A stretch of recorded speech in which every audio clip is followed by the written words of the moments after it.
Hello दोस्तों, आप सभी का हमारे इस ग्रुप में स्वागत है जिसका नाम है वेस्टर्न एस्ट्रोलॉजी क्लब। और आइए आज समझते हैं ज़ोडिएक साइंस के बारे में, उनको हम किस तरीके से समझ सकते हैं, उनके बारे में हम कुछ चीज़ें याद कर सकते हैं, उनको समझने का तरीका समझ सकते हैं।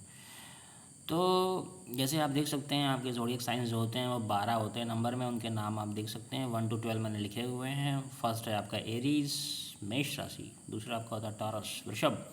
तीसरा जेमिनी, मिथुन। चौथा आपका होता है कैंसर, कर्क।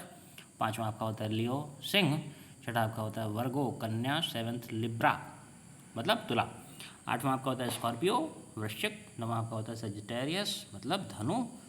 10वां आपका होता है कैप्रिकॉर्न मतलब मकर। 11वां आपका होता है एक्वेरियस मतलब कुंभ। और 12वां आपका होता है पाइसिस मतलब मीन, मीन राशि।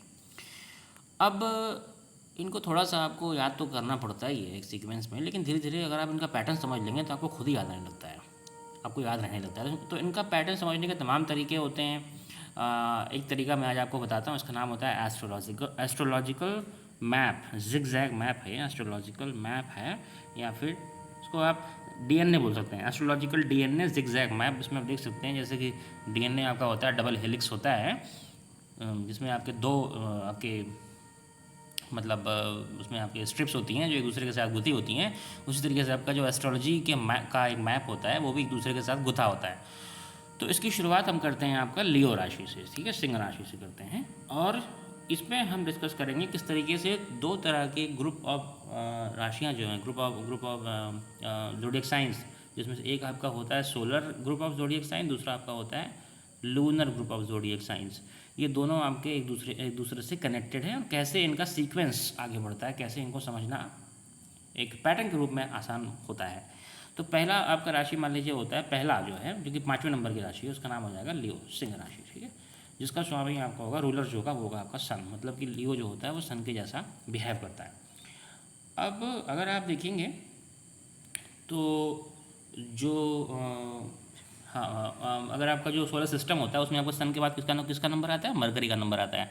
तो लियो के बाद जो अगला जोडिएक साइन होता है वो आपका होता है जेमिनी, सोलर ग्रुप का, मतलब चंद सूर्यकुल का। मतलब सूर्यकुल मतलब जो डायरेक्ट होते हैं, एक्सट्रोवर्टेड हैं और अपनी बात सीधे सीधे रखते हैं, थोड़ा हल्के होते हैं, मजाकिया भी होते हैं, ओके, लेकिन एम्बिशियस होते हैं और अपने काम को सही तरीके से और ज़ोरदार तरीके से करना पसंद करते हैं। दूसरा साइन जो होता है वो आपका होता है जेमिनी, जिसका रूलर आपका हो जाता है मरकरी, ठीक है, मरकरी। फिर जेमिनी के बाद जो आपका होता है वो होता है, ये आप देखिए 5 हो गया, 3 हो गया, 3 और फिर क्या नंबर आएगा 7, लिब्रा। ये आपका होता है वीनस, वीनस पॉजिटिव होता है, ठीक है, वीनस। उसके बाद फिर आपका क्या होता है 1 नंबर, मतलब एरीज, जिसका रूलर क्या होता है मार्स। उसके बाद फिर आपका किसका नंबर होता है, उसका नाम होता है आपका सजिटेरियस, 9 नंबर, जिसका रूलर आपका होता है जुपिटर। और इसके बाद फिर आपका किसका नंबर होता है फाइनली आपका एक्वेरियस, जिसका रूलर होता है आपका इसका रूलर आपका होता है यूरेनस, ओके, यूरेनस। अब या फिर सैटर्न, अब इसको समझते हैं इसका रूलर क्या है। अब अगर आप देखेंगे तो यहाँ पे जो मैंने आपका सीक्वेंस बनाया है, सन, मरकरी, वीनस, मार्स, जुपिटर, ये एग्जैक्टली क्या है, कुछ खास नहीं। आपका कल मैंने आपको सोलर सिस्टम समझाया ही था। उस सोलर सिस्टम में ये आपका प्लैनेट्स का शुरू में जो सीक्वेंस है वो है सन, मरकरी, वीनस, और इसको मून बढ़ा देते हैं, मार्स, जुपिटर, उसके बाद फिर आपका सैटर्न आता है। तो ये यहाँ तक के जो प्लैनेट्स होते हैं, मैंने आपको कल बताया था कि ये सारे आपके होते हैं सोलर ग्रुप ऑफ प्लैनेट्स होते हैं। इनके अंदर डायरेक्ट ऊर्जा होती है, अपना काम तेज़ी से करते हैं, और थोड़ा सा मतलब रूल्स के साथ रहते हैं, घुल मिल, मतलब जो समाज के रूल्स हैं उनके साथ रहते हैं। अब इनके बाद के जो आपके प्लैनेट्स होते हैं वो आपके होते हैं लूनर ग्रुप के प्लैनेट्स होते हैं, और ये थोड़ा सा चीज़ों को अलग हट के करते हैं, सोच समझ के करते हैं, और थोड़ा सा वेट तरीके से करते हैं। और कई बार आपके जो इसमें प्लैनेट्स हैं, जो लूनर और सोलर के प्लैनेट्स हैं, जैसे सन, मून आपके एक दूसरे के अपोजिट माने जाते हैं, उसी तरीके से जितने भी आपके प्लैनेट्स होते हैं वो सब एक दूसरे के अपोजिट माने जाते हैं। जैसे आपका सैटर्न का अपोजिट जो होता है वो, ये मान लीजिए बीच की वॉल है, ठीक है। अब आप इस वॉल को मानिए कि ये एक पैटर्न सेट कर रहा है, मतलब इधर इस वॉल के इस साइड एक ग्रह रहेगा, उस साइड दूसरा ग्रह रहेगा। तो इस वॉल के इस साइड मान लीजिए कौन सा पहला ग्रह है, सैटर्न, और इस साइड दूसरा ग्रह कौन सा, यूरेनस। तो ये दोनों एक दूसरे के ऑपोजिट हैं। इन दोनों के, ये दोनों जिन चीज़ों को रिप्रेजेंट भी करते हैं वो भी एक दूसरे के ऑपोजिट होती हैं, ओके। और दूसरा आपके इसमें, अब देखिए इसी तरह से पेयर बनाइए, तो अब अगला पेयर क्या बनेगा, जुपिटर का और आपका यूरेनस के बाद क्या आता है, नेपच्यून। तो जुपिटर और नेपच्यून का एक पेयर बनता है। उसके बाद फिर आपका क्या पेयर बनेगा, मार्स। मार्स का किससे बनेगा, प्लूटो से बनेगा, मार्स और प्लूटो, ठीक है। उसके बाद फिर आपका किसका नंबर आता है, फिर आता है आपका वीनस का। तो वीनस का किसके बनता है, अब देखिए सारे खत्म हो गए, अब बचा कौन है, बचा आपका मून है, उसके साथ साथ नोड है। तो वीनस, मरकरी और सन के जो नेगेटिव्स हैं ना, वो मून और उसके नोड में पाए जाते हैं। तो वीनस का जो नेगेटिव होता है वो आपका होता है, इसमें मून का नोड होता है, उसको आप बोलते हैं नॉर्थ नोड। और मरकरी का नेगेटिव होता है वो होता है साउथ नोड। और सन का नेगेटिव होता है मून, सन का नेगेटिव मून। इस तरीके से बन जाता है मैप। अब यहाँ भी उसको ट्रैक कर लेते हैं। तो अब देखिए मैंने आपको बताया था यहाँ पे, तो सेजिटेरियस का आपका जुपिटर था, जुपिटर का फिर आपका एक्वेरियस, एक्वेरियस का रूलर जो होता है। अब इसके रूलर में आप देखिए थोड़ा सा कन्फ्यूजन है। यूजुअली अगर आप सैटर्न के बाद जुपिटर के बाद किसका नंबर आना चाहिए, सैटर्न का ही नंबर आना चाहिए, है ना। लेकिन अभी एक्वेरियस का असली रूलर जो होता है वो होता है यूरेनस। और ये फ्लिप क्यों हुआ है इसको हम बाद में थोड़ा समझेंगे, लेकिन फिलहाल के लिए चलिए एक बार एज्यूम कर लेते हैं कि एक्वेरियस का जो रूलर है वो होता है आपका सैटर्न। तो अब एक्वेरियस के बाद फिर किसका नंबर आता है, एक्वेरियस के बाद फिर किसका नंबर आता है आपका, ये आपका 11 नंबर की राशि, 11 नंबर की राशि आपका है। अब सैटर्न के बाद फिर किसका नंबर आना चाहिए, सैटर्न के बाद नंबर आना चाहिए यूरेनस का।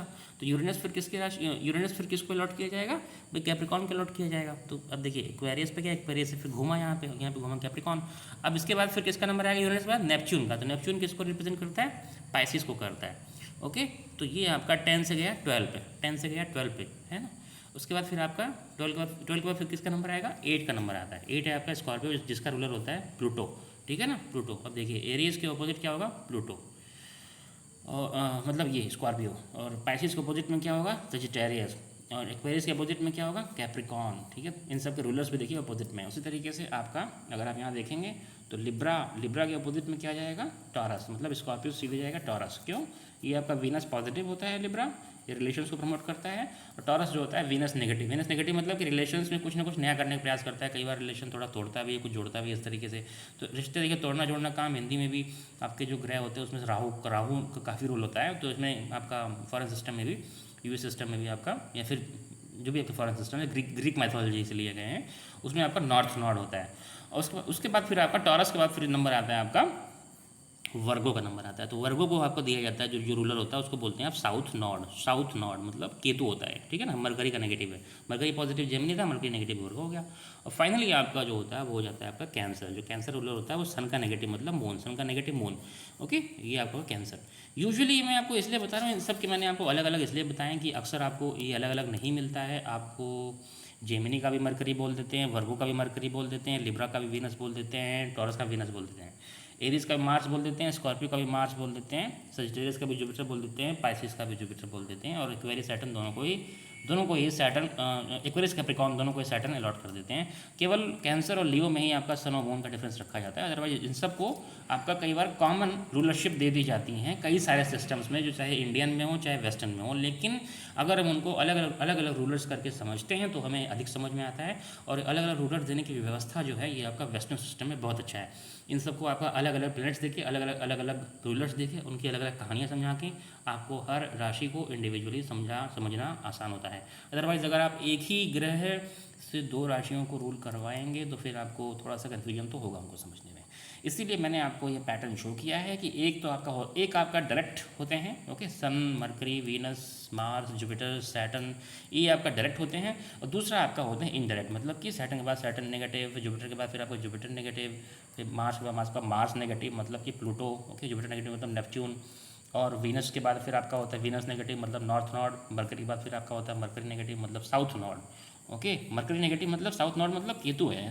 तो केतु की कहानी अपनी होती है कि वो आपको मोक्ष दिलाता है, आपके विचारों, आपकी विचारहीन कर देता है, चिंताओं से दूर कर देता है। तो मरकरी नेगेटिव मतलब हो जाएगा भाई चिंताओं से दूर कर देगा।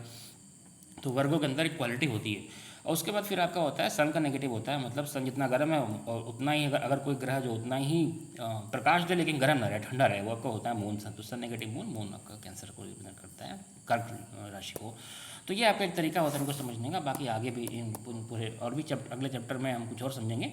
फिलहाल के लिए मैं वीडियो को यहीं पर रोकता हूँ और आप इसको देखिए और इसको रिपीट करिए। और मुझसे अगर आपको कुछ पूछना हो तो पूछ सकते हैं।